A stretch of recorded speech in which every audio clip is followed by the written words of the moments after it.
Hello, dear viewers in Cameroon and across the globe. Welcome to Road to Etoudi. On this program, we talk to presidential candidates, experts, and also people who matter with regards to the upcoming presidential election in Cameroon. My name is Mimi Mefo Newu, and today we are going to be having another presidential candidate. But first, we have 5 weeks away from the presidential election on October 12th. Official campaigns are expected to launch in the coming weeks. And however, presidential candidates have already been crisscrossing different cities across Cameroon as well as villages to try and woo voters, even though it's not officially started yet. So far, there are 11 candidates seeking to oust the incumbent president Paul Biya and occupy the house at Etoudi. One of them is Jacques Bouhga-Hagbe. He is presidential candidate. He is already on our screen, and he is presidential candidate for the Mouvement Citoyen National Cameroonais, which is MCNC. His name might not be familiar to many Cameroonians. He has been he has a lot of international reputation because he's worked on the international scene for so many years. But before entering the presidential race, Dr. Hagbe was an economist with the International Monetary Fund. And after spending 22 years with this Bretton Woods institution, he is bringing his expertise back to Cameroon, hoping to be elected so that he can transform the country whose economy has been performing poorly under President Paul Biya.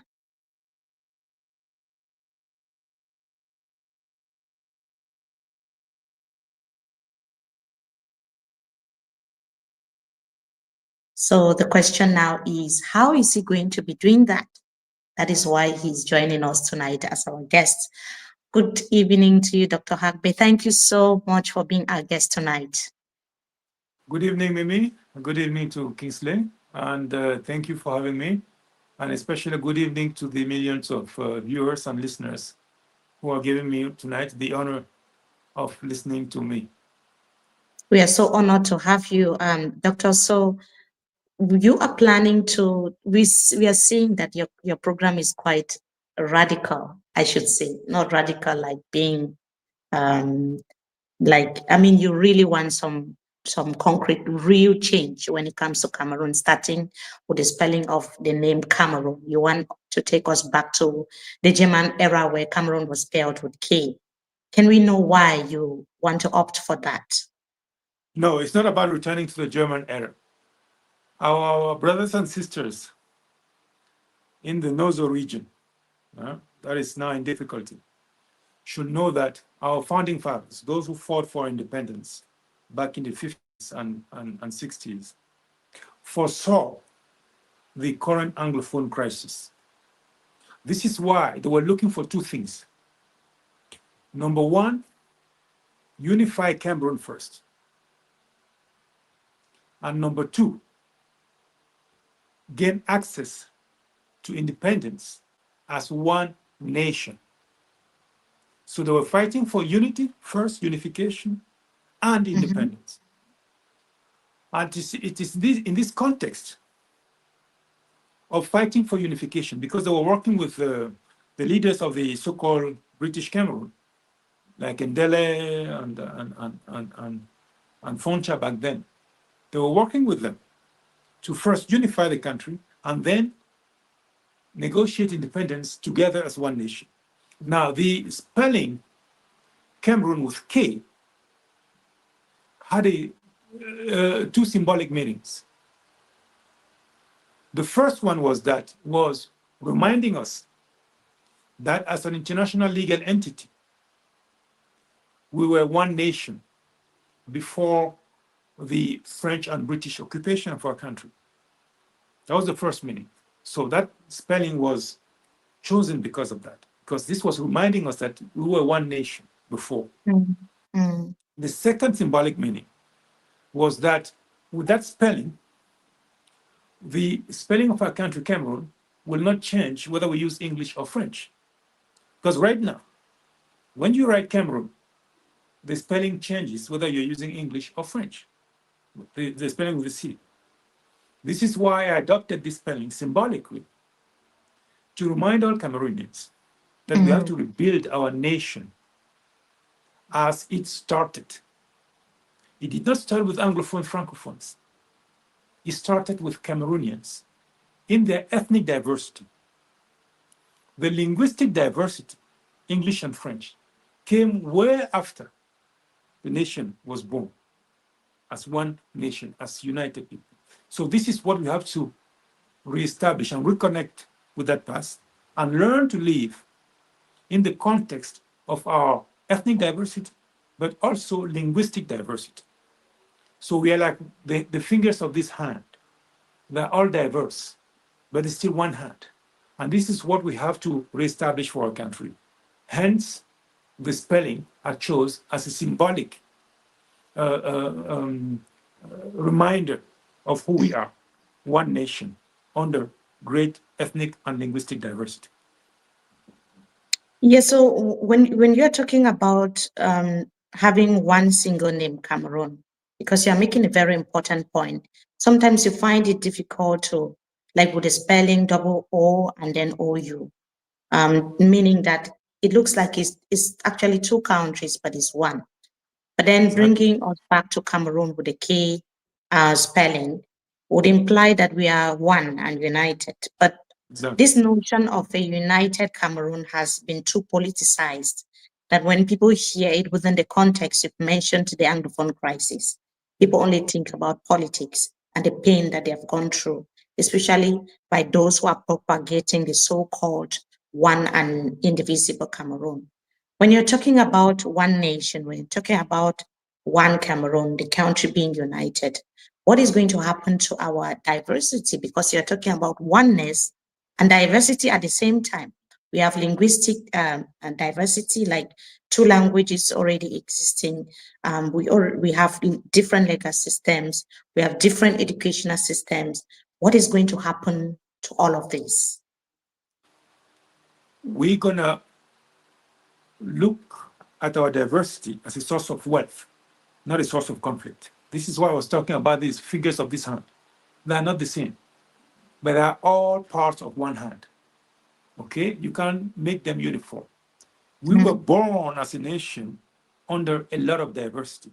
Initially, ethnic diversity, and now linguistic diversity. We have to accept it.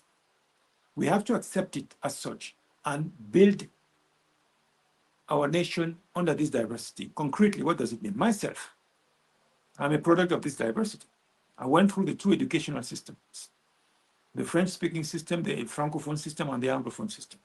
So the doctor in my title is a PhD, entirely in English.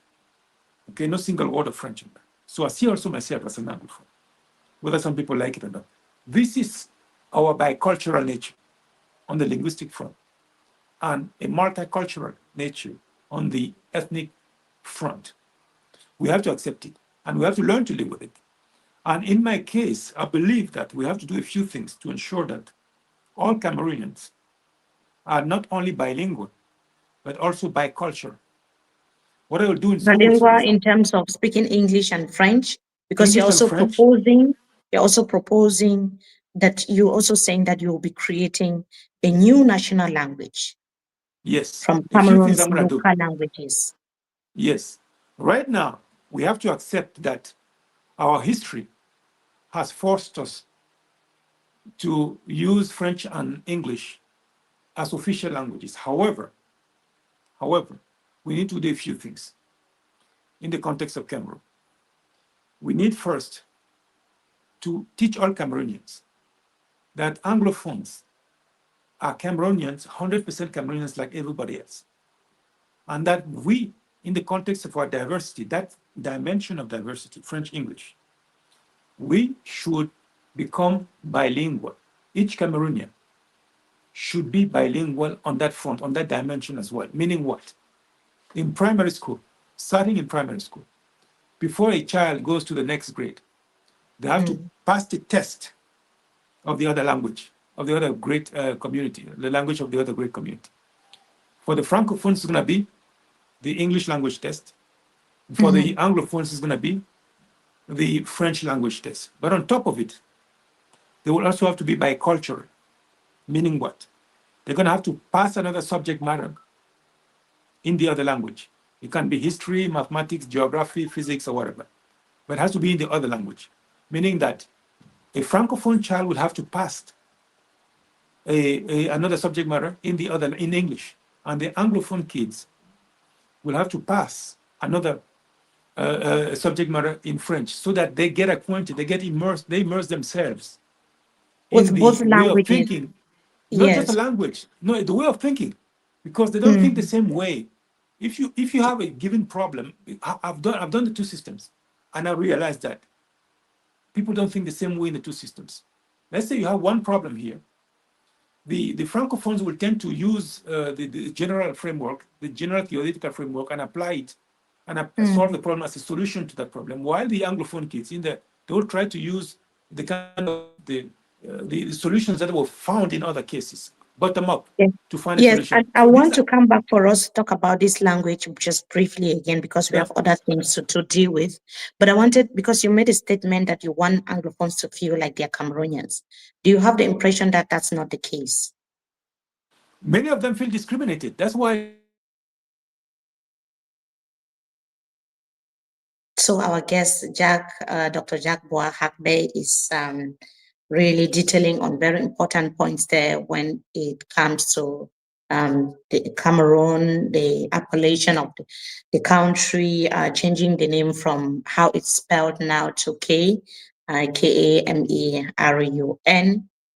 that we knew like before the country was taken over by Britain and France. I can also see a lot of people joining from Santa, from Bamenda, from Hello. I also see Menchum, people joining from Menchum and across the Cameroon and even in the diaspora.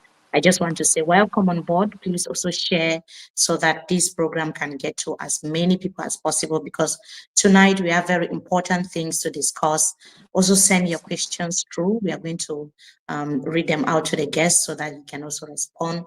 We want to make this program as interactive as possible.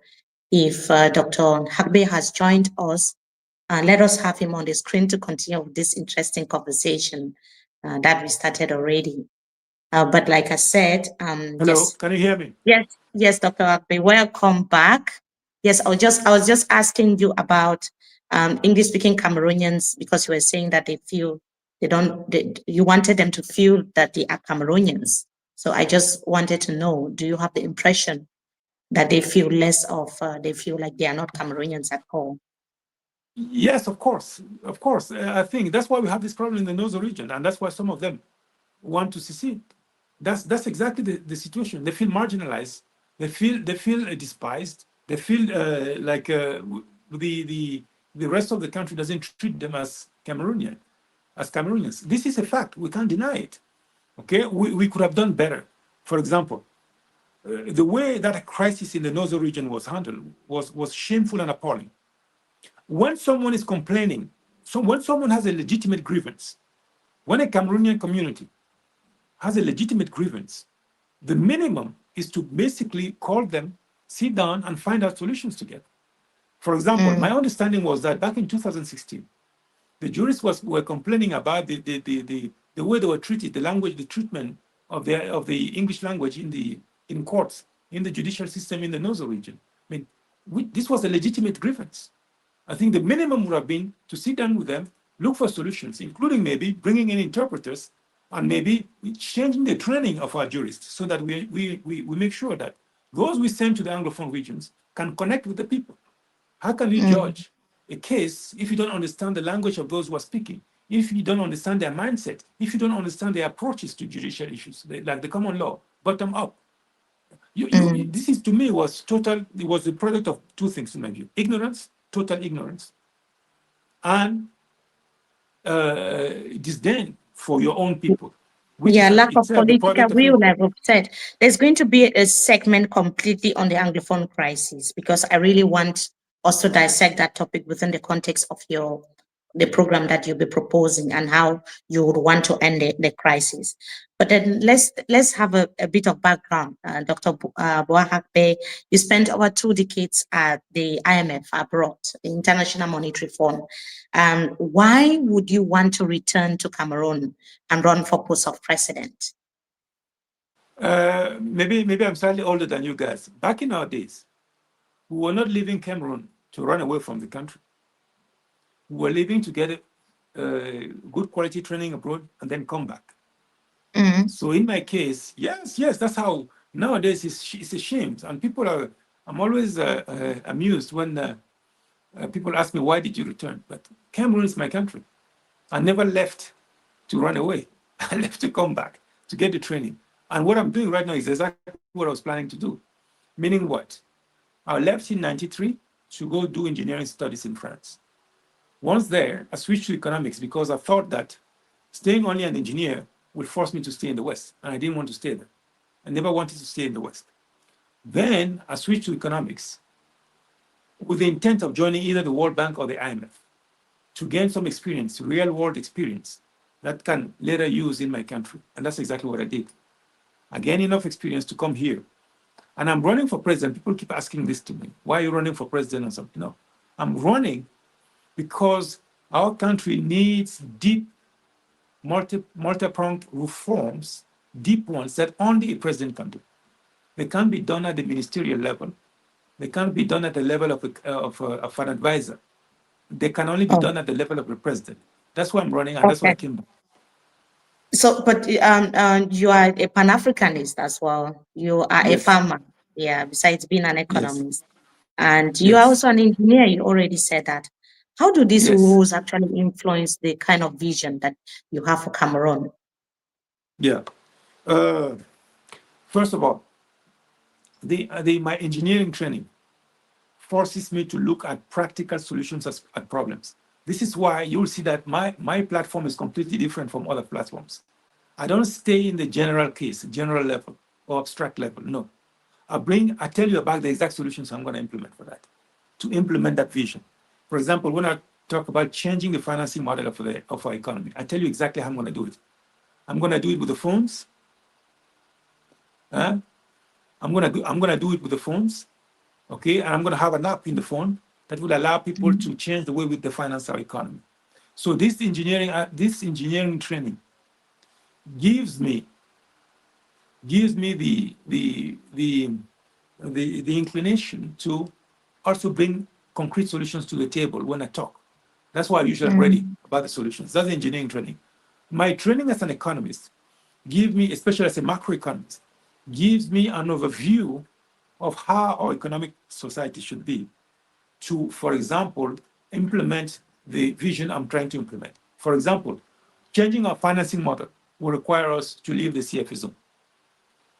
Beyond the issues of sovereignty, beyond the issues of national pride, because we are not proud when your currency is printed by the former colonial power. They have total control. France, right now, has total control over our currency. This is not acceptable. It's shameful. But we also need to leave the CFA zone to introduce some flexibility in the way we finance our economy and in the way we adjust to external shocks. Now, my experience as a farmer gives me concrete experience about the problems farmers, for example, face, and in general, economic agents face in Cameroon, because this activity, farming, almost ruined me. I invested a lot. I put in place an irrigation system. I produced 10 hectares of plantain that I could not sell easily. You see? And basically... So you've talked about, Doctor, you've talked about France CFA. It's been a very contentious issue, not just in Cameroon, but in Francophone Africa. Many young Africans today, or Pan-Africanists, would say that that relationship between the former French colonies and France should end completely, especially with this issue of France CFA. But you have been at the IMF for so many years. Can you tell us what you did concretely to make sure that this ends? Were there some proposals from your end? What did you do? No, concretely, usually Yeah, when you are the IMF, actually, you can't do much. You can't do much. One of the reasons why I left, to be honest with you. First, you don't comment on countries' monetary policy choices, exchange rate regime choices, because countries are seen as sovereign entities. They can use whatever exchange rate regime they want. A fixed one using a French currency, that's their problem. You don't comment on that. The only thing you can comment on is on the advantages and disadvantages of each of the systems and on the impact of these choices on the economy. So, because at the IMF, for example, they see countries' choices in terms of currency regimes, exchange rate regimes, as sovereign decisions. Okay. Now, but what I tried to do when I was, I remember working in one country, I won't tell which one, in East Africa, I tried to work on a research project to create a regional instruments that will facilitate exchanges among these countries without using the dollar, the euro, or the yuan, and a non-African currency. Unfortunately, I was not allowed to do that research because it was so-called sensitive. These are the constraints you usually face when you work in this kind of institutions, is that you are really, your hands are tied. However, in private, I continue that research. And this is why you will see that for the African Monetary Fund, that is headquartered in Yaoundé, I'm proposing to change a lot of things, including the statute itself. If you go to my website, www.bouhga2025.net, you will see that I reformed the Yaoundé statute that created the African Monetary Fund to introduce what I call the African drawing right, which is a new financial instrument that we're going to create in Africa within that African Monetary Fund. And that would allow us to exchange among ourselves without using the dollar, the euro, or the yuan, any other non-African currency.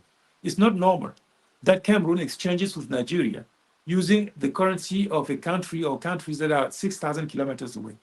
We can exchange among ourselves, Nigeria and Cameroon and any other country, with using our own continental instruments in the context of the African Monetary Fund. We don't need the rest of the world for that. Yes, Doctor, I just wanted to hop in on that and find out from you. Just to add that we are already about 20 minutes into the discussion, and we have about 3,000 people watching us across different social media platforms. Just to also assure you that we can see your questions. We are going to be sending them to Dr. Hagbe to respond. I can see many interesting questions in the comment section. But the IMF, Doctor, is often blamed for Africa's economic difficulties. Cameroon, so many African countries are in debt because of the IMF. How will you shift that narrative and prove that you are not bringing the IMF failed IMF policies back to Cameroon? What are you going to do? I see you laughing, first of all. Why is it funny?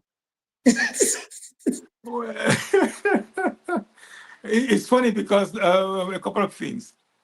Number one, the IMF is in Washington. I'm no longer there, so they can respond for themselves. But number two, I know from my own experience, what usually happens is this, is that no country wants to go to the IMF voluntarily, including Paul Biya. If you remember, maybe you were too young for back then. He said that we'll never go to the IMF. I think it was back in the 1980s. We'll never go to the IMF. A few years later, he went to the IMF. In fact, countries go there not just for financing, unlike what people think.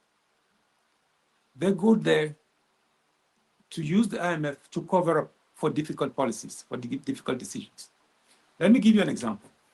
So a country knows that the public finances are no longer holding. The deficits are just too high, and the revenue is not there, and the spending pressures are there. And now they have to either raise taxes to raise revenues or cut spending, including in sensitive areas. What do? Since they don't want to take the blame, and I witnessed this myself. They don't want to take the blame for this kind of cuts because for their own security, they'll prefer to blame someone else. especially in Washington, the person in Washington, and people are used to seeing them being blamed. So this is what usually they come to the IMF. In fact, many of the times in my case, they were the ones telling us where to cut. But they say cut this, but you put your name there as if you are the one who did it. You see, and that's how usually they cover up. They use the institution to cover up for difficult decisions they have to take. Believe it or not, most of the time it's like that. No country wants to come to the IMF. None, zero. Now, what I'm saying in my case, on the second part of your question, those so-called what you usually see as IMF policies, usually they're not.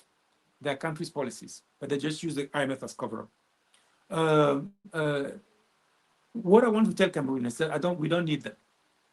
If you look at our financing needs in Cameroon, IMF and World Bank are peanuts. So you will not go to IMF if you are elected. I won't need them. You will not go to IMF. I won't need them because they can only give me peanuts.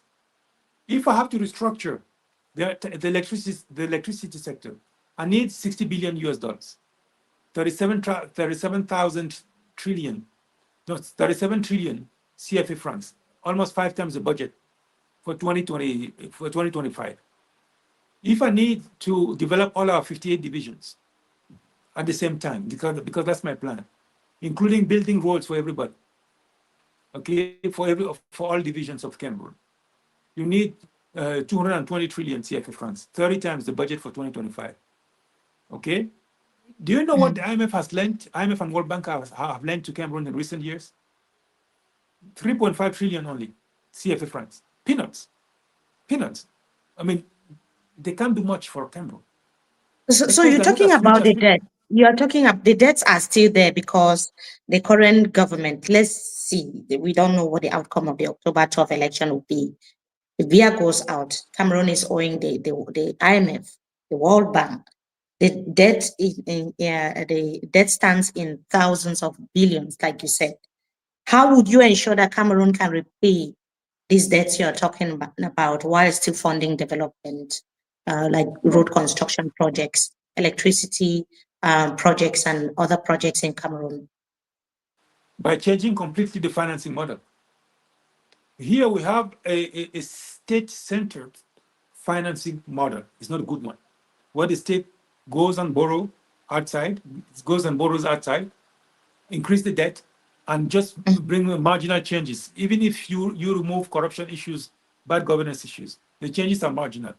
The fact is that Cameroonians should understand one thing. The state doesn't have enough money to develop this country. However, you, the people, including the Cameroonians in the diaspora, you have enough money to finance the development for our country very quickly. Let me give you one statistics. The volume of trade in mobile accounts, mobile money exchanges in Cameroon, in 2023 was 24 trillion CFA francs, almost more than 3 times the state budget for 2025. Now in 2025, we are probably around 30 trillion, at least, CFA francs, meaning close to 4 or 5 times the state budget for 2025. There's a lot of money circulating there. And this doesn't even include, this statistics does not include the diaspora, it doesn't include businesses, because those businesses here usually don't use mobile money, they only use wire transfers. It doesn't include those who do not use phones because they don't have phones or they don't have internet. And this is why my priority is to increase the pool of financing available to the economy, including to the state, by giving phones to everybody in Cameroon and bringing internet all over the country. We can do it in less than 6 months. People think that when I talk about the phones, it's about calling. No, it's about installing on these phones an app, a government app that I call Single File, that will have a financial market, that will allow everybody to finance the economy, finance the government itself with 100 CFA franc T-bills, and finance what I call people's enterprises that will be building infrastructure with 100 CFA franc shares and finance the private sector. For the debt, this is what I'm going to do. Because let me tell you what the debt is costing us right now. Every day, and I say every day, the government pays more than 1 billion CFA francs in interest only, not principal, interest only. more than 100 billion, more than a billion CFA francs every single day. This is 10 primary schools, good quality primary schools every single day that the debt costs us in interest. In a week, it's about 10 billion CFA francs, meaning it's one great university campus every week that the interest on debt is costing us. And worse, that money is going to the rich. Because to buy T-bills, for example, you need at least 1 million CFA francs, and you need to have an account, a special account with a minimum balance of 15 million CFA francs. This is not accessible to everybody. It's not affordable to everybody. What I'm going to do is this. I'm going to change it completely by refinancing the entire public debt, which is around $14 trillion, 14 trillion CFA francs. I'm going to refinance it, all of it, with 100 CFA francs T-bills that you in the diaspora, you in Cameroon, and businesses will buy. So the government will raise that money, pay off the old debt, and now remain only with the debt that is based on these 100 CFA franc T-bills. What is the benefit of this? Is that even if the government continues to pay interest of 1 billion CFA francs a day on that, that billion CFA francs a day is going to the people, to the average folks. And it helps boost our economy. It helps Yes, boost revenue yes, for the yes, average Dr. person. Hagbe, Dr. Hagbe, I've seen Yeah, people saying, watching from Manfe, Menchum. They say they're watching from Menchum. I see Limbe, Boya, Douala. Even farmers are watching, taxi drivers are watching, bike riders are watching. How will this help that bike rider who is in Douala, in Boya, watching right now, or a farmer, or even a teacher? How is it going to help them? Not just boosting the economy, because it looks like a big word. How does it, other than boosting the economy of Cameroon, which is what we all want, how will it benefit an ordinary citizen in Cameroon? A teacher, for instance, a bike they'll rider, be a getting taxi driver. they'll be getting interest income every day on their phones because the T-bills that are now 100 CFA francs will be affordable to everybody. Everybody will be able to buy them.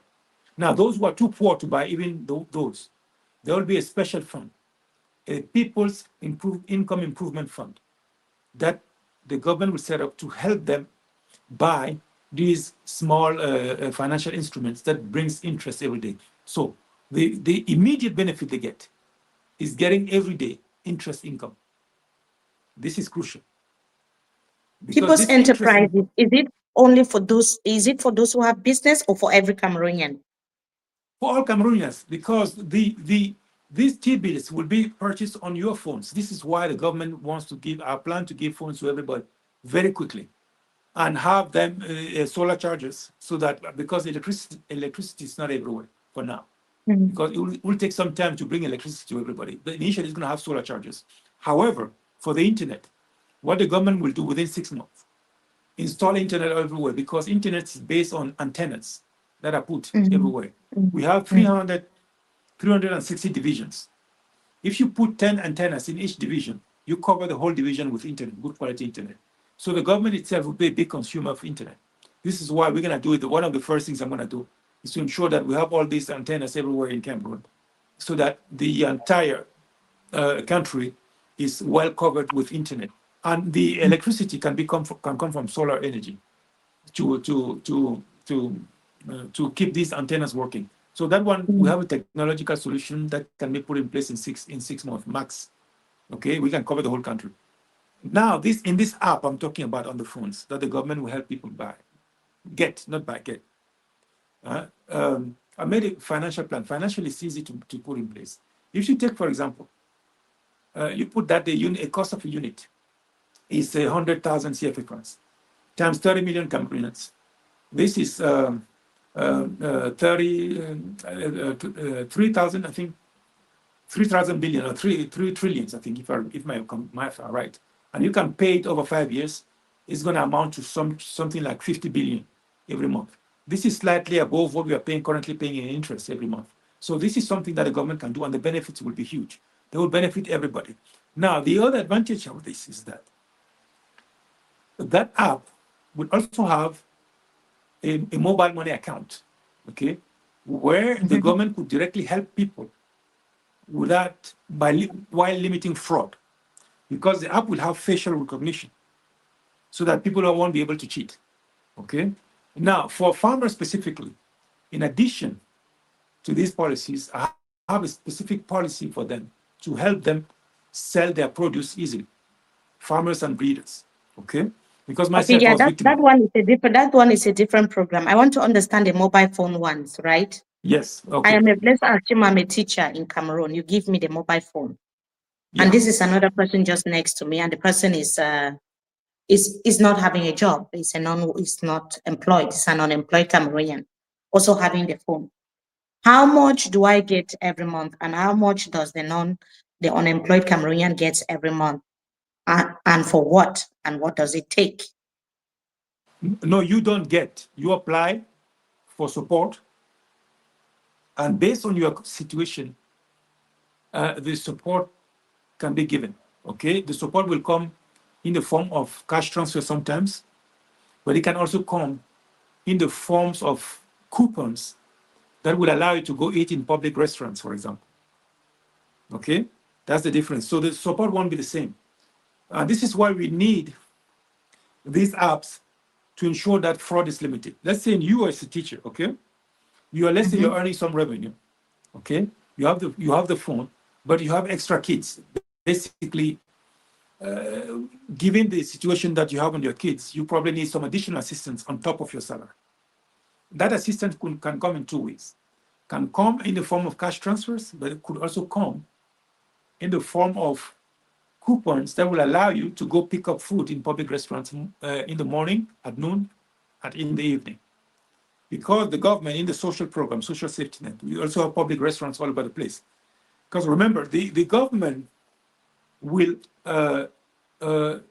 divide the work into. Most of the work on infrastructure, roads, electricity, water, and so on, are profitable. Most of that work is profitable, so it can be given to people's entities. These are the new types of national enterprises that will be created in the Constitution, and that will replace the current public enterprises. Okay? The difference with the current public enterprises will be that those companies, the government will not be allowed to own shares in those companies. So it's gone. The government will not be allowed to appoint the managers of the company. They'll be appointed by you, the shareholders. So who appoint them? You, the shareholders, you, because you'll be the owner of this and of these Okay, new so people's. let's move on. Let's No. move ahead to talk about, because I've seen someone from Bafusam called Ake Visneson saying that what is your vision for youth, which means What is what? tackling. What is your vision for young people, which means tackling unemployment, because that's one of the major problems that young Cameroonians are facing today. Young Cameroonians are struggling with unemployment, and because of that, so many young people are traveling abroad. They are migrating to other countries to get a better life. What specific action would you take to tackle unemployment in Cameroon? I'll take a multi-pronged approach to tackle these problems. You have the issues of education. You have the issues of information circulation in labor markets.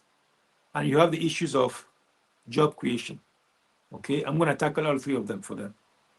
On education, of course, you're going to invest a lot in building schools, but this can take time. This is why initially, on those phones and in that government app, you'll have courses. In the standard courses the government gives in government schools will also be available there. So those who want to regain their skills or who forgot a few skills, they can train themselves through the phones as well. Because we're going to rely a lot on e-learning, initially while waiting for the schools to be built. Okay. On the information circulation, okay, a big issue in the job market is that usually job seekers do not know where the opportunities are. What I will do is to create within the government app an electronic platform to manage the labor market. And all companies will be required by law to publish their vacancies in that electronic platform before any hiring. This would be a requirement so that everybody knows. How is that going to be possible when many people are not internet savvy? Some of the school programs are not even related to like having, many people don't have a mastery of how to go about the internet. Some teachers do not know how to do it. Most of those with companies do not have a mastery of how the internet works. So how are you going to make that happen? How is it going to be? It means that it will just be for some specific people, or what is the plan? No. The plan is this. The government will establish partnerships with students to help the government train those people to become internet savvy. Okay, concretely, how does it work? Let's say you have the government phone, the government provided phone and the app. You need help. You can ask for help, but help will be available through that partnership with the students. So the government will assign you a student who is internet savvy, and through the app, they're going to teach you, because you can help people now through the apps. These apps can do everything. Those students will help the old person become internet savvy and will be assigned to that person, so that whenever the person has difficulties, for example, they can always call on that person through that app to help them. Okay, so this is let me go back to the job market management system, electronic system. So this management system will also require that by law, companies post their projections of vacancies for the 10 years following the current year, so that the students who are in school will have a good idea of what the labor market may want when they finish school. So it gives them a view as well of what the labor market may require of them. So this will allow them to adjust their training in time. Now, the third axis of reform I'm going to implement for the youth and labor markets in general is the job creation axis. There, we need to create more jobs. It starts with eliminating red tape. So this is why I'm computerizing the whole public sector, so that most people do not go through red tape anymore. Through their single file, through their government app, which has facial recognition, they can do all their business with the government. They can download all their documents. For those who are here, the tax administration is starting to do that, okay? And this has saved them a lot of money. So with this, you bring some efficiency in our school, in our economy. Number two, I'm going to work on the financing of businesses, because this is usually a big bottleneck for businesses, especially the small ones. This platform for people's financing, which is in the government app, will help businesses raise financing by issuing shares of 100 CFA francs or bonds of 100 CFA francs. Okay, so I'm going to work on this financing aspect. And on the financing, there will also be a specific agency to help businesses that will merge all current initiatives, because we have a few initiatives to help businesses, but they're kind of all over the place, and you don't see cohesion in the way they work. I'm going to put all of them into one agency to help businesses. Okay, and number three, of course, I'm going to have to work on these skills mismatch between the skills in the job market and trade. So I mentioned it earlier. Yes, I think yes, because I don't want us to stay a lot on economy. We have also security challenges plaguing Cameroon that I would want to hear what your plans are. But your platform, just briefly, for these two economic questions I have on health and the fact that you are promising to, your platform promises maglev trains, airports in every department, and electric car stations. Given that Cameroon is struggling a lot with the problem of bad roads, which has resulted in a lot of road accidents, how realistic are these projects that you're proposing? And how long will it take for you to get there? Is it 1 year, 2 years? Less than 2 years. How am I going to do that? Number one, I set up two types of companies for the roads. Two types. One that will be big, that will build these mega highways. These one I usually put here, they are mega highways. to help connect all parts of Cameroon. And then the second one, People's Company, will be building the urban roads everywhere, okay? But this one, we'll start with these ones because they are key into connecting all of Cameroon. So this one, I call it Highways and Railways of Africa. That company will raise money through that platform again to build that. Now, won't be one company building it, they're gonna subcontract to at least, I'm seeing here 50 to 100 companies. Each of them getting a portion of like 100 kilometers. You can do 100 kilometers in 18 months. So basically, usually in this kind of infrastructure, you have three issues. You have the issue of the legal issue, you have the financing issue, and then you have the technical issue for implementation. Legal issue will be done quickly because it's the president, the government do. Financing issue can be done quickly. You, with your company, People's Company, you're going to raise the 100 CFA francs. You will be the owner of the road, won't be the government anymore. Here in national People's Company are not owned by the government, but they're owned by the people, you. The only link with the government is that they are required to process the government favorably, the president's request. That's the only constraint they have. But they are managed like a private company, like private companies. So these two People's Companies, Highways and Railways of Africa, and the National Company for Roads in Cameroon, will raise the financing. Now, technically, it will take them at least 18 months, because if you give it like to 50 or 100 companies to build each of them one portion, a 100-kilometer portion of the road, so they'll do all of it in time. So we're going to put this network in time. But specifically here, I'm going to do something else.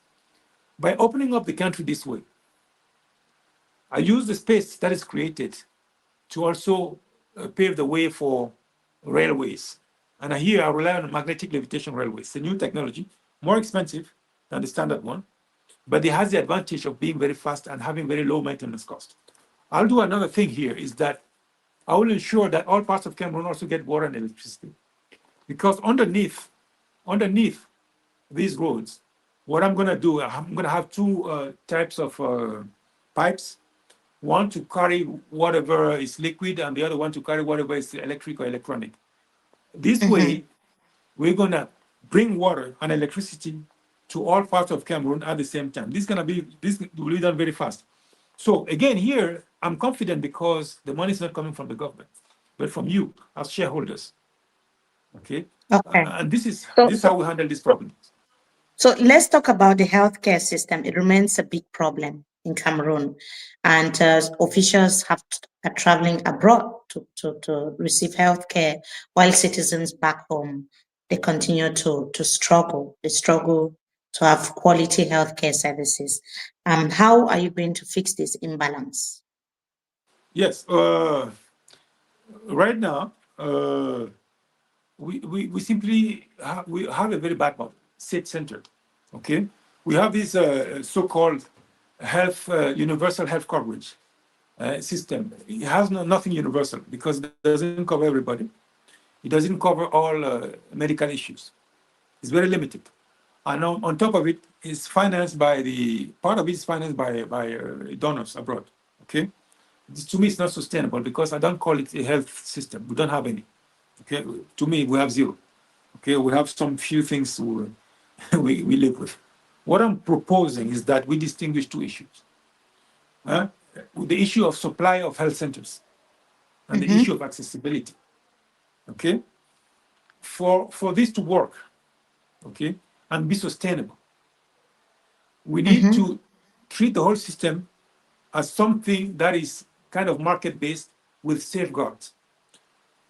I will create, for the supply issue of health centers, a People's Company, your company, you the people, a national company of health centers, of hospitals and health centers, that will be building health centers around Cameroon. And each of our divisions, each of our 58 divisions will have to have a major health center to handle the most difficult cases of the world, okay? Each of our divisions, okay? So that when you have some types of diseases, you don't have to fly to another division. Now, how can this company remain profitable? Because you will have to finance it and you expect return on your investment. I'm going to put in parallel a health coverage system.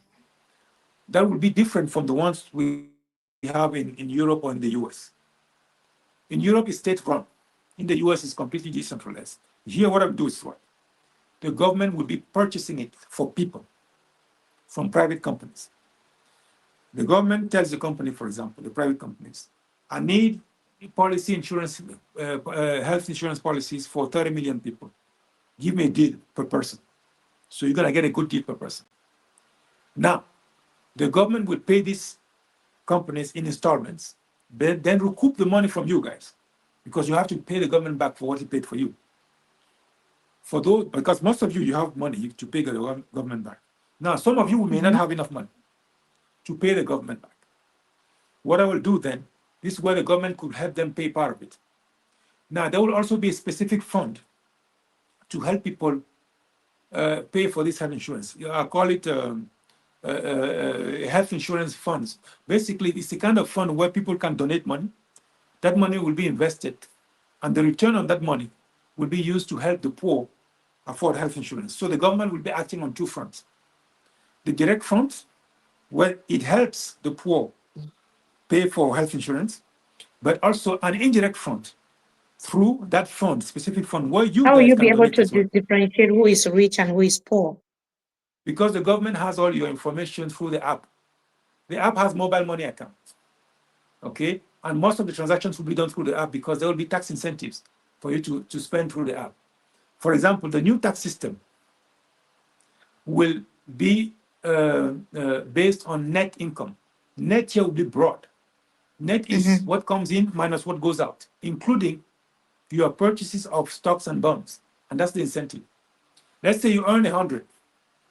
Okay, right now, usually the government taxes you on 100 after making some deductions. Okay, and now, when you have, with the new tax system I'm going to introduce, when you earn 100 and you spend 50 for your kids, but 40 on bonds and stocks, they deduct the whole 90, 40 plus 90. So you only tax on 10.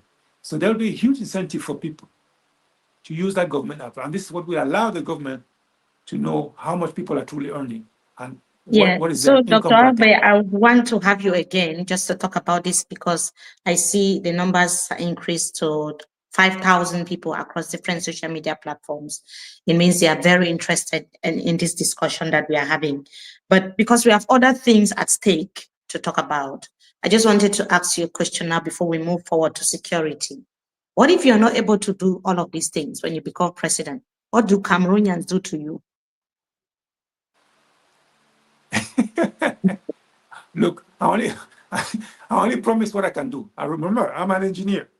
When I'm telling you that I'm going to build a plane, if you can't, what do we do to you? No, man. I won't promise what I can do because everything I can do it. Do you know why? Because I'm not the one paying for it. The government is not paying for it, most of it. The government is paying for 5 sectors: education, research, culture. Okay, social, so yes, justice, we heard security, and you. You can defense. only You will promise be what paying you for them. can. You only promise what you can do. Let's move forward. On security now. I saw a question there. I wanted to start with that question. Someone asked that where were you when soldiers were killing civilians in the northwest and in the southwest regions of Cameroon? Where were you? Because they just saw you now.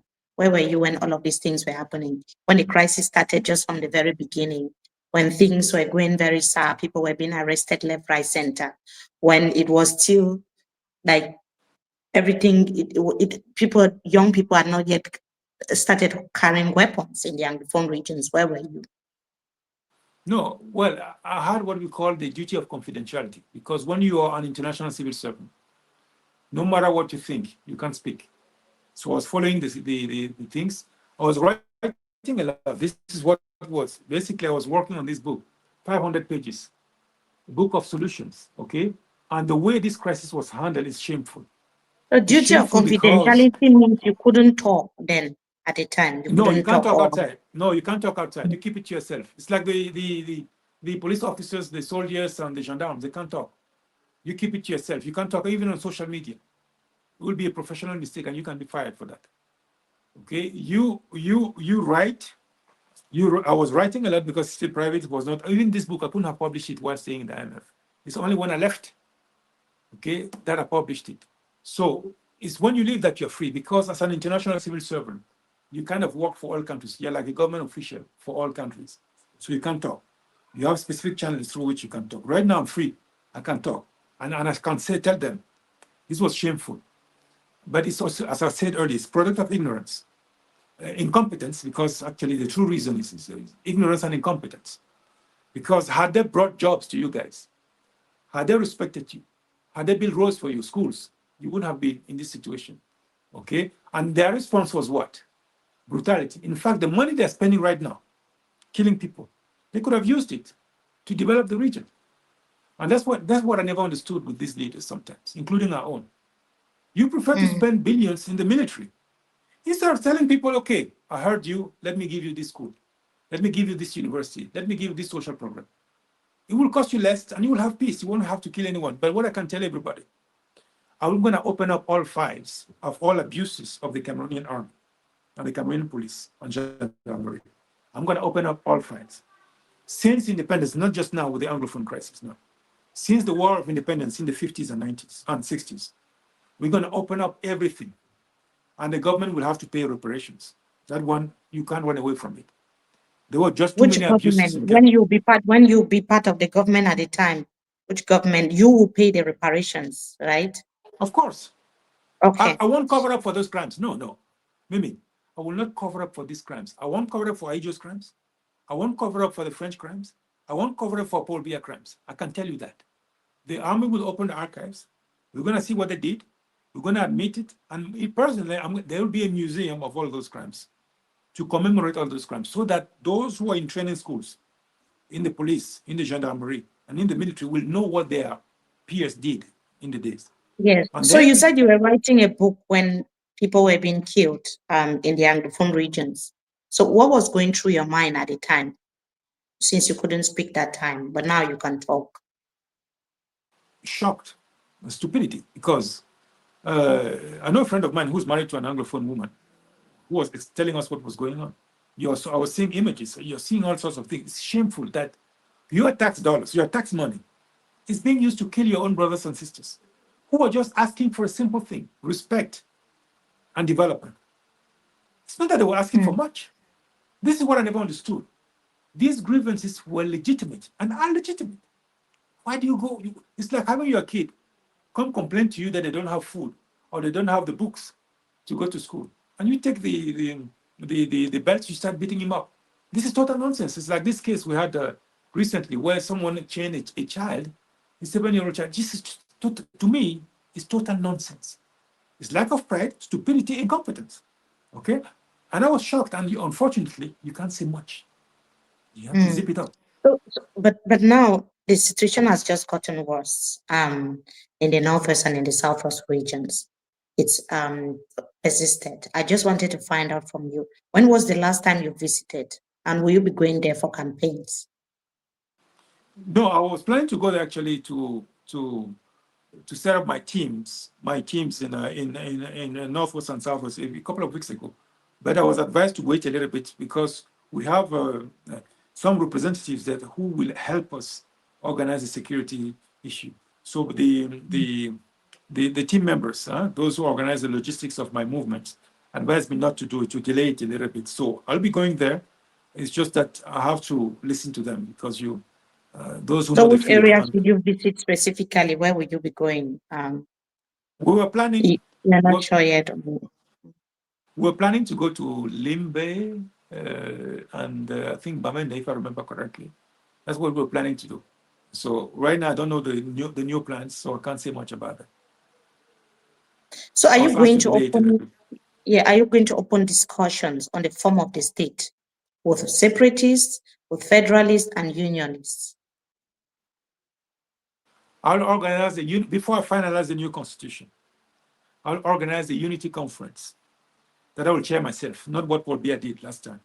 I will not send a minister or prime minister. I will do it myself.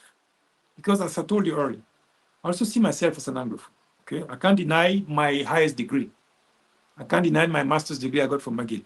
English degrees. Okay, we're gonna sit down together, identify first the problems. Let's be methodical in the way we solve this problem. People think oh, the solution is federalism. No. Between 1972 and 2016, we didn't have federalism, but we didn't have the problem. So something caused it, because the issue that was boiling up was not handled properly. What was those issues? I have my own idea, but it would be presumptuous of me to think that I know what led to it, because I have to speak to the people as a head of state. You tell me exactly what led to this crisis and what the government did wrong, and what did they refuse to fix when you were complaining or asking them to fix it. Once we identify, it's going to take at least 3 days. Once we identify all these issues, we're going to list them together in public. We won't be behind closed doors. It's a discussion I'm going to conduct in public, myself. I'm going to chair it. What led to this crisis? Issue number 1, issue number 2, issue number 3, 500 issues, 200 issues, 1,000 issues. Those who are in jail will be able to participate as well, but via video conference. They'll speak their mind. So you will not release them. You will not release them. No, I'm not talking about releasing them now. It's not the stage yet. It's about the Unity Conference. Releasing them could be on the table as well. Okay? When we talk about the solutions now, which solutions could we implement? And which ones should go in the Constitution? And which ones should not go, should go in non-constitutional documents? So this is going to be key, because our Constitution will have to reflect the fact that Cameroon is bilingual, at least English, French, and the two communities deserve respect and should be treated without any discrimination. We should find a way of ensuring that these kind of things never happen again. Okay? Now, how concretely we're going to do it, this is something we're going to have to discuss together as brothers and sisters of the same nation. Okay? Because I don't believe that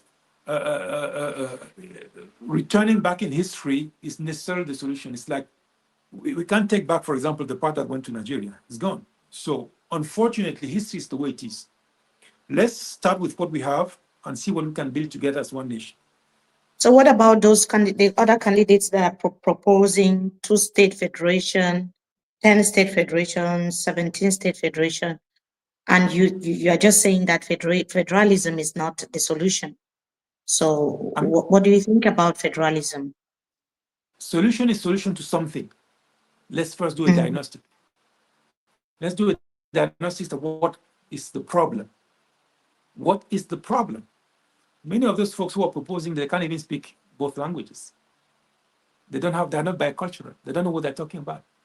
They think that let's leave them, let them get all the their own side candidates of the... proposing federalism can speak English and French very well. No, I mean, what is the problem? What are they trying to solve?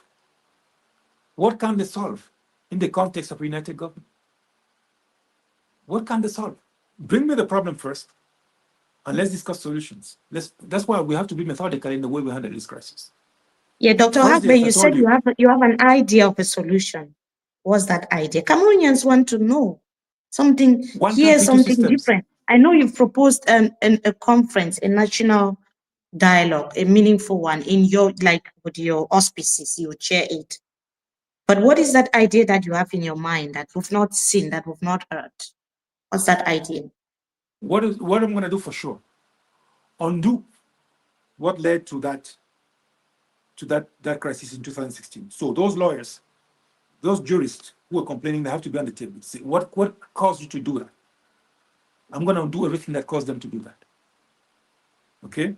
I'm going to undo everything that caused them. They were complaining about specific issues.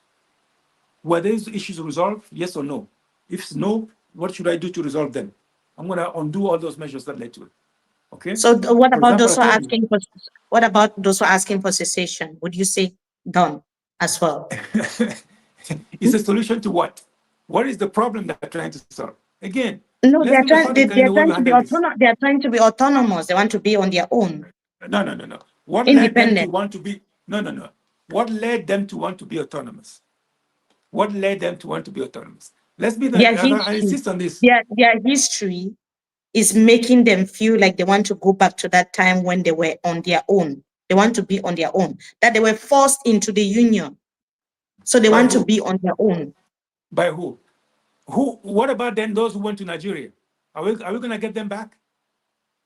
No. Look. We were not born, most of us, when all these things happen. Mm. We're inheriting something, okay? We didn't choose to be where we are right now. It's like these fingers of the hand. We didn't choose to have them like this, but we live with that. We build something together as one nation, and we accept that we are all part of one nation. If they don't accept it and try to improve on this nation, this common heritage, this common asset that we have, I mean, also they have to do some self-criticism. The problem could also be with themselves. The issue here is what? What are you trying to solve? Discrimination, disdain, incompetence, lack of development? But we can solve all of them without cutting all our fingers off, treating them as separate, as a kind of independent. Let us identify the problems first, and this, you will see that the discussion will be very interesting there. Because I can tell you already, the other day I had an Anglophone journalist who came to interview. Without me asking him anything, he said, Jacques, you should know that what the Anglophones are looking for, most of them, it's not federalism, it's something else, and so on. Again, let's sit down as Cameroonians and insist on that, as Cameroonians, because even when you look at the names, the Mukuri, the Lame, the Mefo, you find them in the French part as well. These are the same ethnic groups. So if someone comes there with secession on their mind, what will you do to convince them to look the other way or reason with you? What will you do? They have to explain to me what led him to choose secession. Because if you let him run away with this kind of argument, the people in the northern part of Cameroon, who have even less, they don't have schools. Look at the northern part of Cameroon. And they come and ask for secession, what am I going to do? Those in the east, they're complaining about the same issues. They ask for secession. But it's not the same problem. It's not the same problem that is happening in the north. The problem in the Anglophone region it has to do with history. It has to do with people feeling that the whole idea of unity has been forced into their throats. I mean, some of those who are advocating for independence. John Foncha, I remember before he died, he said he was duped. I respect that. But again, we are inheriting a problem that we can solve without further dividing ourselves. We inherit a problem. You were not born, Mimi. I was not born back then. Why can't we solve this issue together? Okay, solving the issue together. Now in the far north, because I've seen someone saying that let's also talk about the far north, which was also on our list of questions. Boko Haram has been active since 2014. In fact, President Paul Biya has brandished himself as that leader, supreme leader who could solve the Boko Haram crisis. Several years down the line, more than almost 15 years now, Boko Haram has ravished the far north regions of the northern parts of Cameroon. Children are not going to school, women, affected communities completely destroyed. What will be your solution? What is your strategy to end the Boko Haram conflict? Will be at least, I'm going to work on at least three axes. My action. First, the economic front. As I told you, bringing development to the region will incentivize. Remember also, what I didn't tell you here is that what I'm planning to do, to have at least one industrial zone in each division, at least one industrial zone in each division, okay? And one urban center, all linked through road networks to create activity all over Cameroon. So the first axis is the economic axis. That one may take time, I confess, okay? But if you give people hope, including through this government app that will help you buy shares, it has some kind of wealth effect that will help people switch their mind away from violence toward more optimistic approach to life, okay? So the first thing, the economic reforms will help limit the attractiveness that Boko Haram has on many youngsters. That's the first one. The second front will be to improve our national security apparatus. Right now, we are using human methods most of the time, where we send people left and right, but you can't control the whole place. My whole security strategy for our country is to rely more and more on drones. Okay? Each police station will have a command center of drones that will be patrol.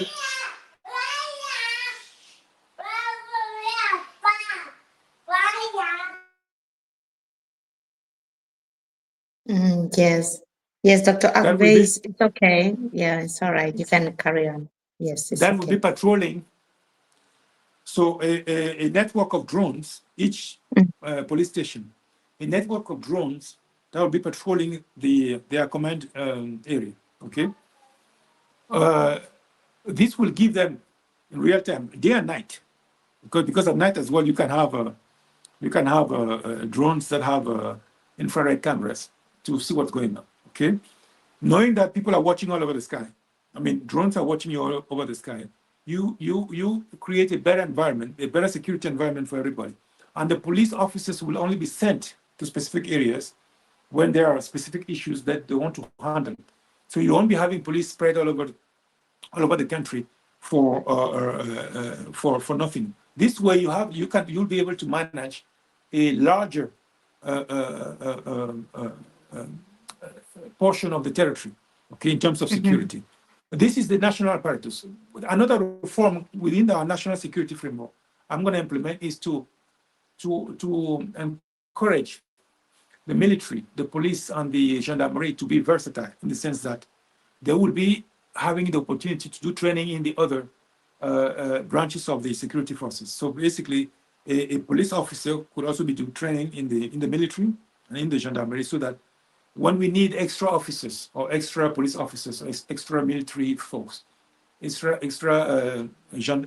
people in the So gendarmerie, in we can essence, use you're them. saying that Now, there's need for efficiency and more, there's yeah, need for efficiency and more military a new hardware. policy, yeah, a new policy to increase the numbers without increasing the cost. Now, the third area of intervention will be international, because Boko Haram is not just about Cameroon. Boko Haram is about the whole region. So I'm proposing that Cameroon and other countries in Africa create what I call an alliance for stability and development, because many of Mhm. our security problems are common to all African countries. So we should handle this issue collectively. And I'll propose a treaty, and I'm proposing that we encourage these countries to have a treaty that will create that alliance, a military alliance, but also within that treaty, we create a common court system, huh, that will allow people to also try to solve their grievances through courts instead of using Mhm. violence. Okay. Now, this alliance will have military bases in each of our countries and will allow us to handle the Boko Haram crisis, for example, as together, okay, not relying only on countries having separate strategies. And even that alliance should rely a lot on drones to monitor the movements of the Boko Haram militants. So these are the three axes Yes, that I'm gonna. yes. So you said something earlier about the far north region that they could also say that they want to secede because things are not going well in the northern parts of Cameroon. It's a region that is rich in natural resources. Even we have they are Cameroonians as well. But when you look at the standard of living in the north, in the far north, and in Adamawa, it's very, very low. When you look at the state of the road network, it's deplorable. When you look at the educational system, it's so bad that you can't even imagine that this is a country in the 21st century. When you look at children even grow up without birth certificates, it's that bad. There are communities where children can't go to school because of insecurity. Women just give birth in homes. There are no hospitals. I can't even start describing it. What would you do to make the people in the far north region feel like they're Cameroonians? Feel like they are not only remembered or thought about or talked about during the electoral period, because we only hear Grand or Far North region, North Adamawa during elections. What will you do differently if you become president?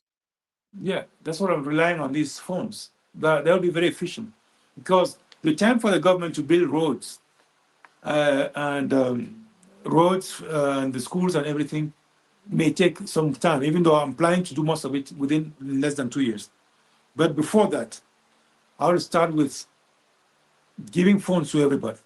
Okay, it's crucial because in the phone you have the government app that allows them to interact with the government. Some of the issues, for example, on education, many of the kids there do not have schools. Through that app, you help them get to schools. I mean, the education they need. Okay. Now, for ID issues, identification, through that app, you can have a facial recognition. Initially, have some kind of electronically an electronic record of the child or the person in general. Okay. And number three, in terms of government support, initially you can send them some cash through the government app to help them survive in case of difficulties, or coupons to go eat in certain public restaurants. So initially you can do a lot for them while waiting for the infrastructure to arrive, because it may take time for it to arrive. This is why I've been insisting on these phones and solar charging. For the solar chargers, they have a lot of sunshine there, so the solar charger, they cannot charge their phone. For the internet, you can do it very quickly because it's just about installing the antennas. The government can do all of that in 6 months. A major contract, 10 antennas per subdivision, well placed, you cover the whole subdivision, and the whole country solves the internet problem in less than 6 months. That one can be done. And the government can pay these companies in installments. And later on, the government can even sell those antennas to the Camtel, which would become a people's company, what I call probably the national data company or something like that. But Camtel will also become a people's company. So because all of these companies can raise money easily through you. So there are a lot of things we can do for these folks there. Now, I told you that we have an industrial zone in each division, at least one. Some of them may have two. And then in the northern part of the Cameroon, you can have specific industries that are based not only on transforming cotton. They have a lot of cotton there, I think. Transforming it into clothes. There you can have solar energy. You can incentivize companies to build these solar cars or anything around solar because they have a lot of sunshine there. And I think we can do a lot of stuff in those regions as well, in terms of Yes, agriculture. Yeah.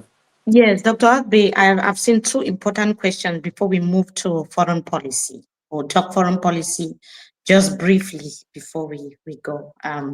One person has asked that, what would you do? I mean, I think it's someone from the northwest and southwest regions. What would you do to women who have been raped, or women who have been affected by the conflict? What would you do to them? First of all, as I told you earlier, the government will identify all abuses that were done and set up a fund to pay some reparations to some people. Okay, that's number one. Number two, there will be specific programs to help those women, for example, who have been victims of abuses. It will be on various fronts.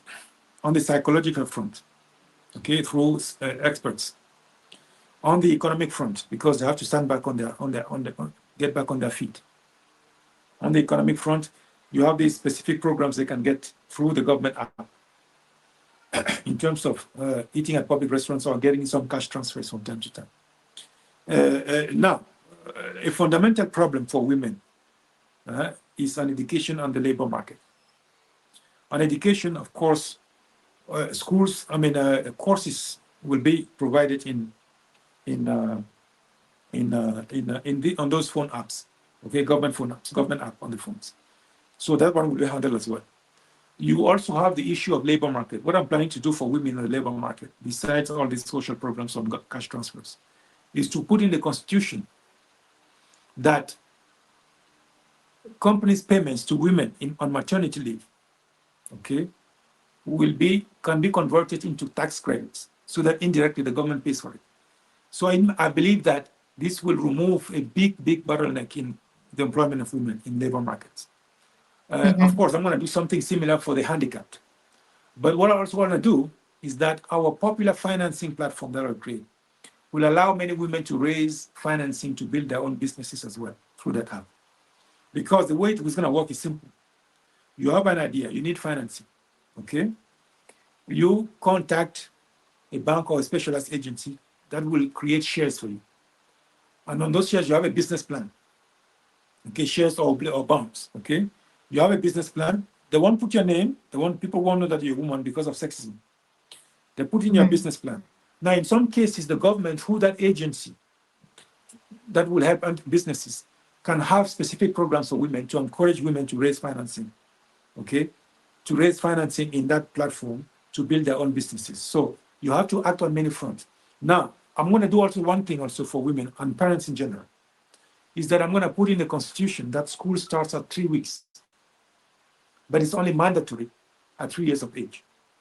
This will force the government to build public nurseries where mothers can drop the kids for free and go do something more productive for them. I think it's going to benefit parents a lot, in general, not just women. But this will be a big relief for women as well. So they'll have the freedom now, okay, to either stay home with the baby or let the baby in the nursery, even go back home. They don't necessarily have to work, or do something else, and then come to get the baby in the afternoon or evening or any time. So these are the programs I'm going to do in general for women. Those just sound like a lot of projects there, but I'm glad that you have a mastery of how to get the funding, how to execute, and who it benefits. So it's good when someone explains with very specific example. But last question on the Anglophone crisis before we go. Someone has just said there that you are going to worsen the conflict than what it is now, than the situation that prevails now. What will you tell the person based on what they've listened to you, what you just said about people discussing? They listen to everything that you said, and they commented saying that you will worsen the Anglophone crisis, and that you don't have they can see that you don't have a plan, you don't have a solution.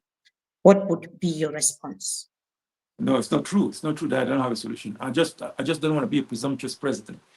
I have some humility to show some respect to people on the ground. This is why I'm going to sit down myself again.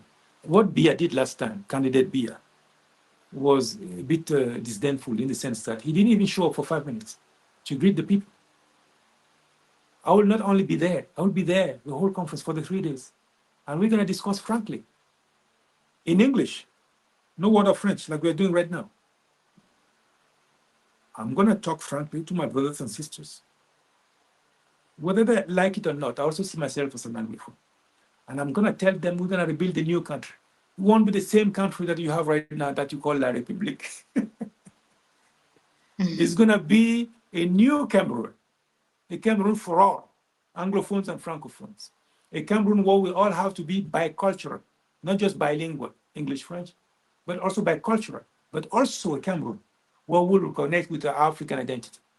This is why I'm going to create an Academy of African language, of Cameroonian languages, that will not only preserve our languages, but design tools to teach them to our kids, because it's going to be mandatory as well. It's going to be mandatory. Yeah.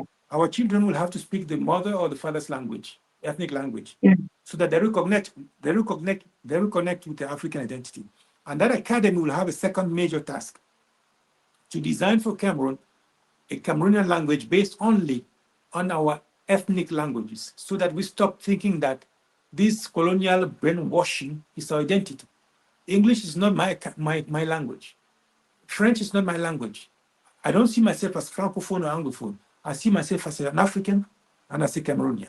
And this is the kind of discussion we're going to have. And we're going to be frank with them. Yes, I'll invite you again for that important discussion. But you want Cameroon to cut ties with countries that don't pay reparations for slavery. How will you manage relations with powerful countries like France, the UK, and the US? No, it's brainwashing. They're not that powerful, okay? This is how I see the US. This is the US here, 1/4 of Africa. It's not just in terms of land mass. This is also a symbol of economic potential. It's 1/4 of Africa. China, roughly half or less than half, okay? France, even like 1/50th. Very small. It's either 1/30th or 1/50th, something like that. These are very small countries, even economically. It's not just land mass. Our problem is this: we're brainwashed into thinking that we need them. Look, for example, this currency, okay? Do you know, guys, where it's being printed? This is from France. In France. It's not printed here in Cameroon. This is a French currency. It used to be called Franc des colonies françaises d'Afrique. That's CFA1. French colonies of Africa. And it's still being printed by the colonial masters. Do we need them? No. We've been brainwashed into thinking they're powerful. Even the US is not powerful. That's rubbish. Trust me. Once we establish our African Monetary Fund, that's total rubbish. We establish our African Monetary Fund with African drawing rights. And again, the articles are ready. You go to my website, www.bouhga2025.net. Those articles are ready, and you see how I created the African drawing rights, which is our new financial instrument that will allow us to trade among ourselves, but also to raise financing from non-African currencies, because they will need our resources as well. We do not need the US, we do not need France, we do not need China. Okay, trust me. We do our businesses, we create this big common market, the African Continental Free Trade Area. So how will you do that when we have so many other African countries collaborating with countries in the West? How would you, because you sound like you won't have anything to do with any country out of Africa. How would you do that alone as an African country? I didn't say, no. No, I didn't say that. I say that we won't have diplomatic relations if they don't respect us and they don't respect our history. For France in particular, they will not only have to pay reparations for slavery, they will have to give Haiti's money back, and they'll have to pay reparations for their genocide in Cameroon, for the crimes in Cameroon. Okay? If they don't, they go away. We don't need them. Do we have to have an embassy there? Do they have to have an embassy here? No. Will we leave? Will Cameroonians leave without a French embassy here? No. Yes, of course. We don't need them. They have to respect us. Again, in this world, we have to stand tall and we have to walk tall. Okay? We do not need these folks. Let's do our reforms here. Let's create our common market. Let's create our currency. This is why Cameroon will have to leave the CFA zone on October 12th. Because on October 12th, once I'm president, the day after, I start negotiating with companies to install our own machinery here, our own entity here to build, to print our own currency. Okay? Our currency will no longer be printed in France. Okay? This is what will happen. And we don't need them for that. So what would be your plan on dual nationality? What would be your stance on dual nationality? First of all, what I'm going to put in the constitution is that anyone born Cameroonian can no longer be forced to abandon the Cameroonian citizenship. Because this is citizenship through blood. You didn't ask to be Cameroonian, I didn't ask to be Cameroonian. It's my identity. So no matter what you do after, they won't ask you to change your blood. This is Cameroonian blood. Okay? So in the constitution, all those who were born Cameroonian will gain back their Cameroonian citizenship at birth. Even if they have other citizenships? Doesn't matter. Doesn't change their identity. So in essence, in essence, a Cameroonian will be able to acquire another nationality, yeah? Anyone born Cameroonian. And to me, it was a political move, in fact. By the way, it was not implemented for women who are married to foreigners. Huh? Women who are married to foreigners could change their nationality and remain Cameroonian. It was just applied to men for mostly political reasons, to force them to stay away and not compete here against the political leaders. This had nothing to do with pride or citizenship. No. In fact, what you should know, guys, is that many of our leaders have dual citizenships. Don't be misled. If you look I won't give names, but if you look at them, many of them are also French citizens, European, they have European citizenships. This is rubbish. I'm going to reestablish first. To me, the most important thing is that no one born Cameroonian should be forced to abandon that citizenship. You can abandon it yourself. no matter what. So we have about we have over 6,000 people watching, like I said earlier, and across different social media platforms. And please, if you're following us, do share so that more people can join this discussion. I know people are watching on X, on YouTube, on Facebook, on our MMI French page and MMI English platform as well. So, Dr. Hagbe, if you're elected president on the 12th of October, in the next 100 days after your election, what will you do? Number one, new constitution that introduces our new currency. But before I put that new constitution in the referendum, I organized this unity conference with the Anglophone region, with the Anglophone brothers and sisters. 3-day conference. We're going to solve it because we have to determine which solutions we're going to find collect together. That will be in our new constitution. We have to determine those solutions, okay? That's number one. Number two, I'm going to start the process of computerizing the whole public administration, including by giving you phones, everybody, in Cameroon, not you abroad, in Cameroon, okay? I'm giving you phones with a government app that has facial recognition. This is my way of identifying who is who in Cameroon, and then providing those services very quickly, because electronically you can give a lot of these services very quickly. So computerization of the whole public administration, plus including the phones. The phones are part of the computerization strategy. Because if you computerize, don't give phones, it's useless. Number three, I'm gonna ask the urban architects to design an urbanization plan of Cameroon that will help me handle 300 million people in the context of the CFA zone, of the African Continental Free Trade Area, okay? Because we can't design Cameroon, you have to understand one thing. Cameroon's here at the hinge. And it's not just the country of Cameroonians. What people should understand, Cameroon is a crossroad where everybody goes, through which everybody goes. You have here Chad and the Central African Republic that are already going through Cameroon. In the context of the African Continental Free Trade Area, we're gonna have almost everybody going through Cameroon, because they will not be going through the northern part. It's a desert. They'll be going through Cameroon most of the time. Okay, so at a given point in time, we should be able to manage close to 300 million people at least, meaning kind of the population of the USA in the context of within a state that has the size of California. Okay, so this requires a completely different urban development model. And on top of it, we'll have the African Monetary Fund, which will be probably the biggest financial institution in Africa. And therefore, not only raise the prestige of our country, but also attract a lot of people. So the urbanization plan of Cameroon will be delicate. This is why I'm going to monitor it very closely. And this is why I was telling you earlier that I'm going to also rely on railways based on the magnetic levitation technology, because you need people to move very fast from one point to another. Otherwise, you have congestion.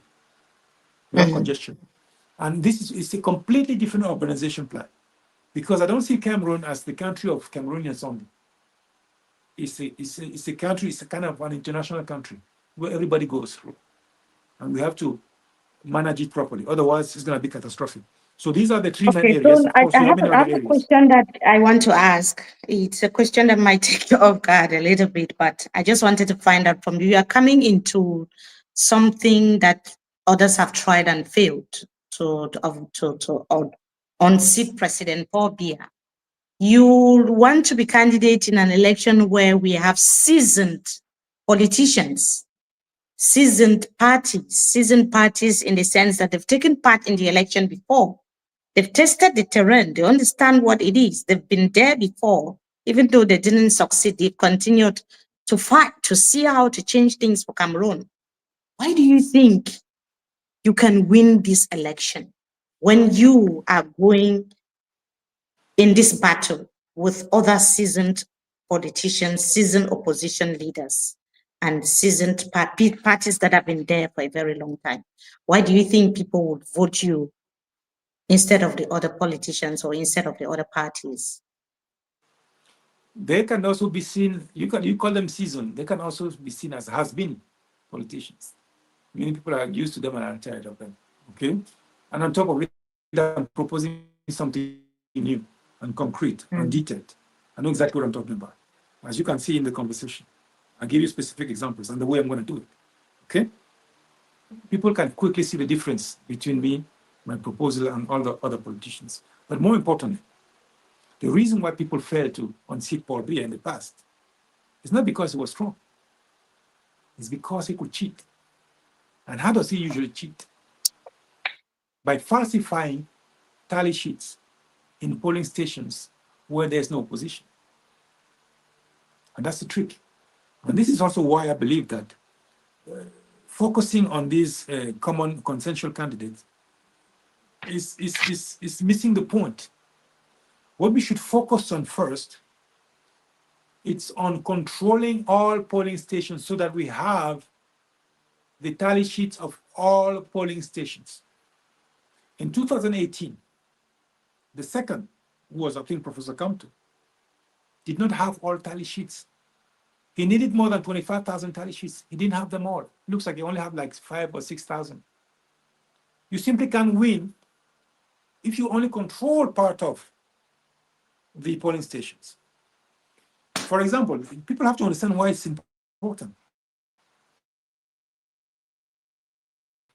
If you gain, let's say in a polling station where you are not, on 10, in the tally sheet, they can put it the other way around, that you earn 10 and Paul Biya got 100, because that's how they falsify it.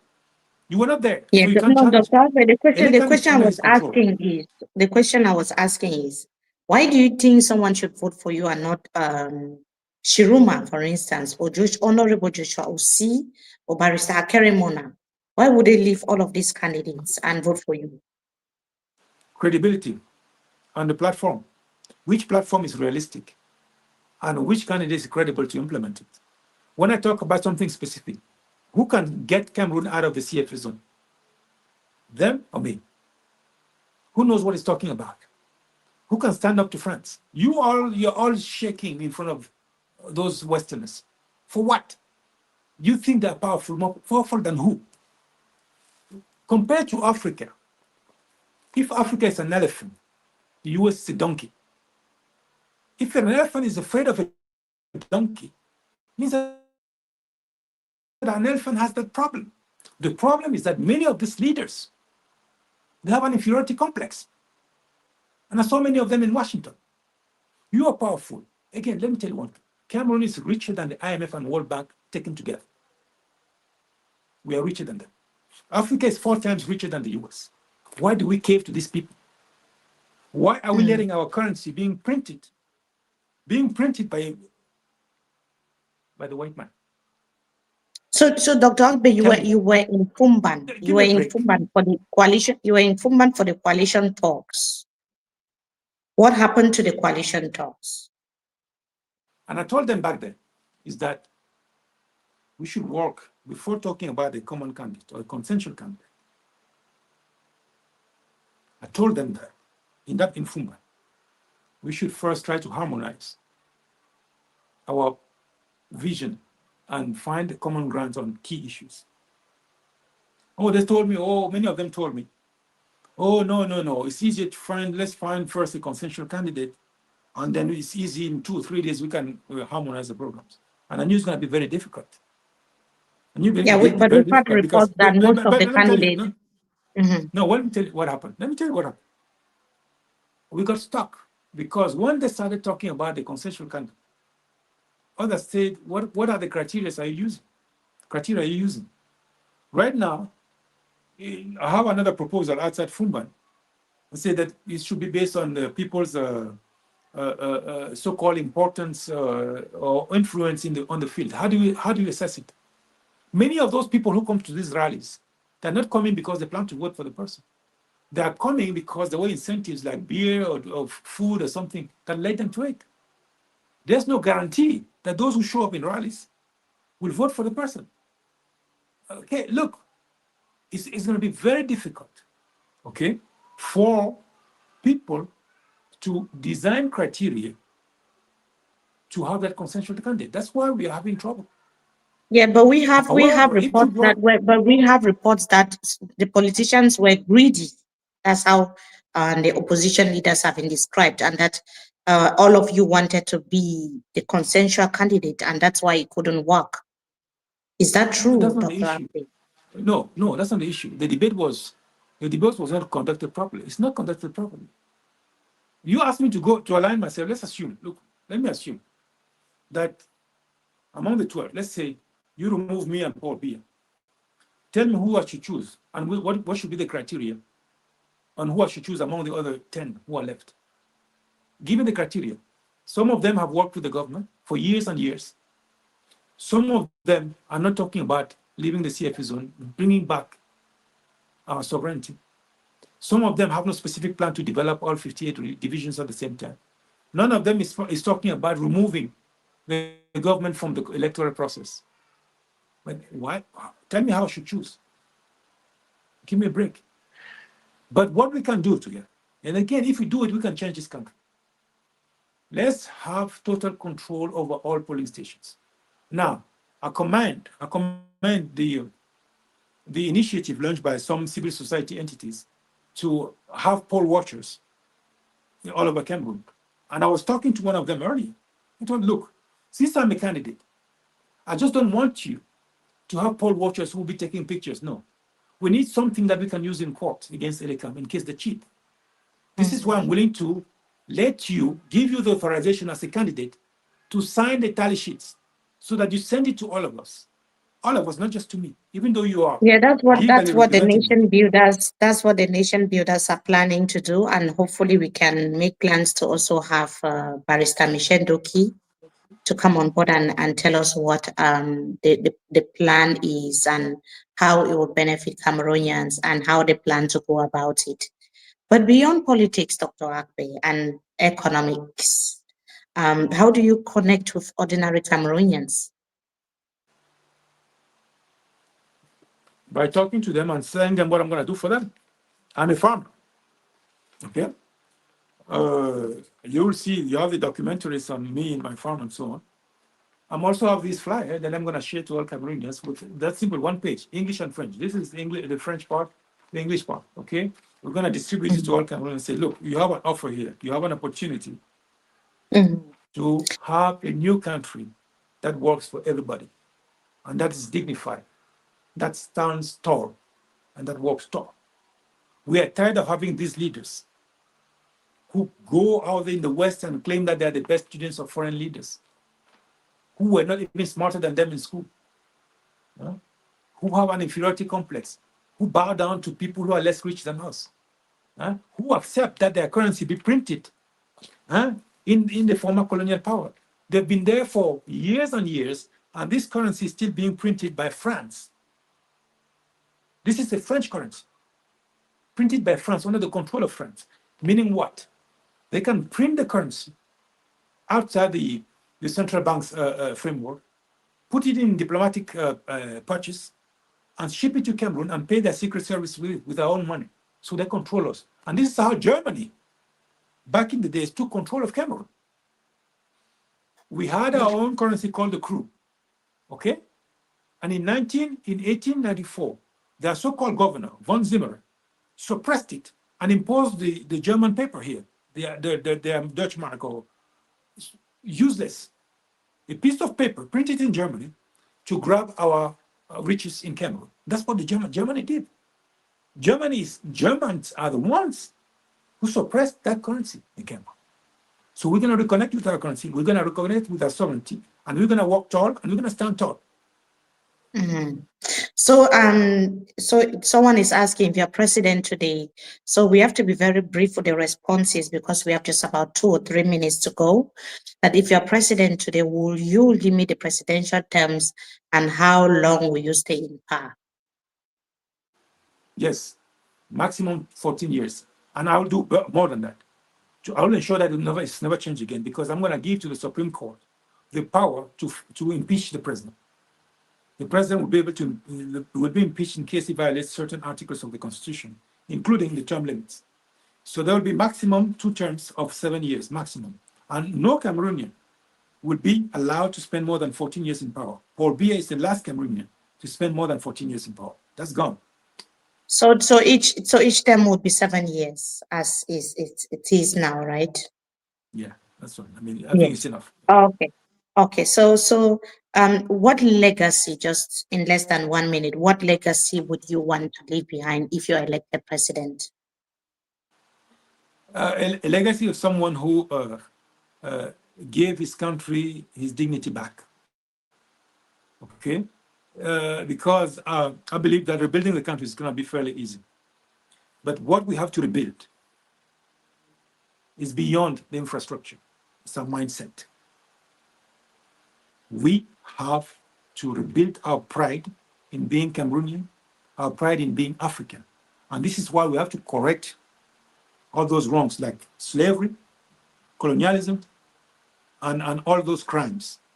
Some of them committed by our own governments, which were French puppets, the masters of the colonial the puppets of the colonial masters.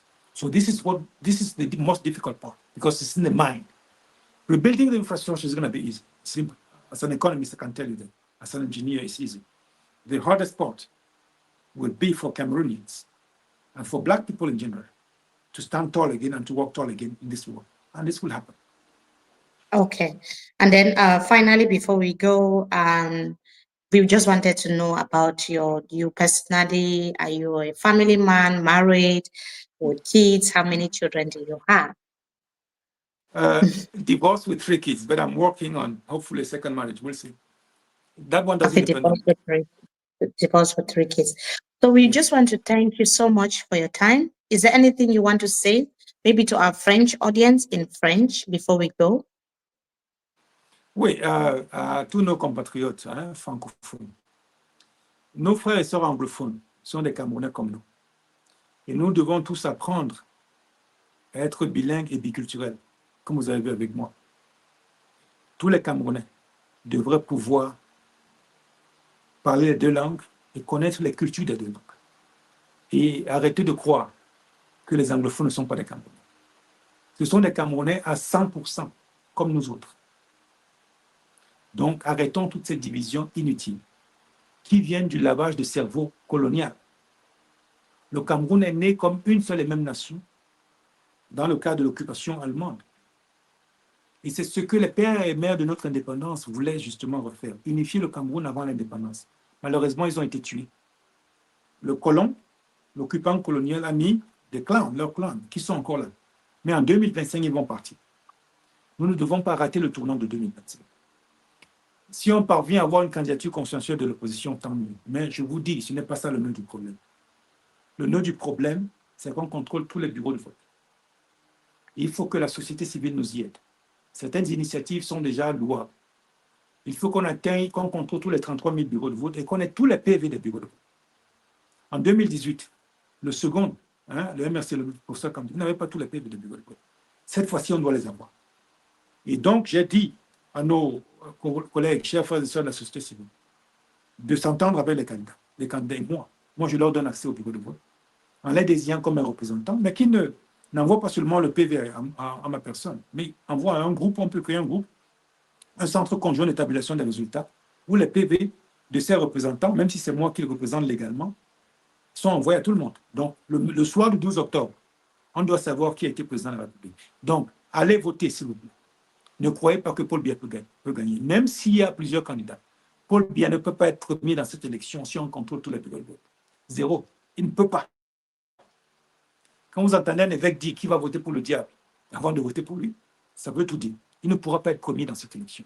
Mais il nous faut absolument contrôler tous les bureaux de vote. Donc, ne vous découragez pas. Ne vous laissez pas intimider par leur agitation. Le Cameroun en a marre. Les Camerounais veulent se débarrasser de ce régime, même ceux du RDPC. Ne vous faites pas d'illusions. Ils souffrent comme tout le monde. Donc, restons unis comme un seul peuple. Et le 12 octobre, allons voter et surveillons nos votes. Entre-temps, la campagne présidentielle coûte très cher. Soutenez-nous, soutenez-moi en particulier. Vous allez sur notre site www.bouhga2025.net. Il y a un lien là pour nous envoyer des ressources pour pouvoir combattre ce régime. Mais je me réjouis déjà qu'une bonne partie du travail pourrait être faite parce que la société civile aura accès au bureau de vote et pourra signer les PV avec moi comme candidat parce que je leur donnerai les moyens de signer ces PV et de les envoyer à tout le monde. Ils sont coincés. Et les canaux coincés de maintenant. Donc, ne vous laissez pas intimider. On va changer le Cameroun le 12 octobre. Qui est candidature consensuelle ou pas, on va changer ce pays. God bless you all. So what is so fantastic is that all the candidates I've interviewed can express themselves perfectly in English and in French. So the choice is for Cameroonians to make. I'm sure it might be a difficult one because at the back of their mind, their minds, they're like, we want a consensual candidate. We want an opposition coalition. We want a single opposition candidate to be able to make that move. But the opposition candidates, we are not seeing anything. And we are, I think, 5 weeks to the election. We don't know if anything could happen between now and the 1st of October so that Cameroonians can redecide. But at this point in time, Road to Etoudi is here to be able to bring on board all these candidates so that you can listen to them, listen to their programs, be objective. We have an open mind when you listen to them so that you can be able to make an informed decision on that 12th of October. It's great to have you, all of those who joined across Cameroon, across the diaspora, those who have been supporting this program from the very first day. We just want to say thank you, Dr. Hagbe. It was a pleasure having you today. It was so insightful to know that someone with such a big brain has such wonderful projects for Cameroon, and all that MMI can wish you is good luck. We just wish you the best. Thank you. And we hope that we can have you. Thank you. We hope we can have you some other time again because MMI is also planning a presidential debate with some of the candidates. It's not going to be like a crisscrossing, but just to have some of the presidential candidates to come and say, this is what I'm proposing for education. This is what I'm proposing for this, so that Cameroonians can then reflect and see who to vote on the 12th of October. Thank you so much. Thank you. And to our viewers, it was a pleasure. Like I said earlier, for those who have been sharing, we appreciate. For those who have been commenting, we can see a lot of questions. It's difficult to go through all of them, but I can promise you that in our subsequent editions, we'll try to give priority to those who are asking questions also in the comment section. But one thing is for sure, MMI is here to bring all the candidates, to bring those who matter, all the voices who always have these important and interesting discussions. Again, thank you. I can't thank you enough for all the support. Please subscribe to our YouTube channel, Talk with Mimi Miko, because this is where all the conversations are taking place. Thank you, and God bless you. Bye.